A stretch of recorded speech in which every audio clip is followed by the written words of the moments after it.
तो कुछ दिनों पहले की बात है, मैं मार्केट गया था और वहाँ से लेके आया था एक नया सा केज। लेकिन अब बारी थी उनके लिए तोतो लाने की। तो कल संडे मार्केट थी तो मैं वहाँ से लेके आया 4 जोड़े जावा पेयर के तोते। लेकिन अब बात यहाँ खत्म नहीं आती, बट प्रॉब्लम इज दैट कि इनके लिए मटकियाँ, झूला और इनके बैठने के लिए जगह और इनकी नेस्टिंग, ये सारा सामान भी लाना था। तो मैं थोड़ा थोड़ा करके सामान लाता गया और लगाता गया। सबसे पहले मैंने इनकी गंदगी के लिए लाया मैट, और मैट लाने के बाद मैंने केज के अंदर शिफ्ट किया और शिफ्ट करने के बाद मैंने उसको बिछा दिया। तो मैट बिछाने के बाद था, अब थी मटकियों की बारी। तो सबसे पहले मैंने कॉर्नर वाली मटकी ली और मटकी लगाने के बाद कॉर्नर वाली लग गई, और ऐसे ही करते करते मैंने चारों मटकियां लगा दी। और चारों मटकियां लगाने के बाद केज का कुछ ये लुक था।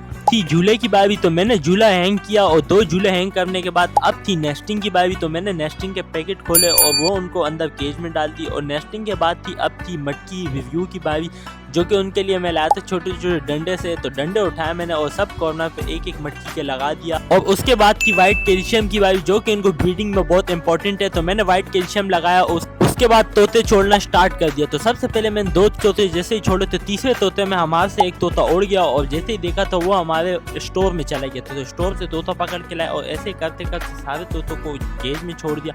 और केज में छोड़ने के बाद उनको पानी डाला और दाना डाला, और दाना डालने के बाद अब था इनका नाइट लुक चेक करने की बारी, क्योंकि मैंने इसमें एक तार भी दी हुई थी और उसमें येलो बल्ब लगा दिया था। येलो बल्ब लगाने के बाद हमारे केज का कुछ ये लुक था। और ये सारी मेहनत की थी मैंने अयान के लिए, क्योंकि अयान इतना ही खुश होता है इन तोतों को देख के जितना ही वो कार्टून देख के खुश होता है।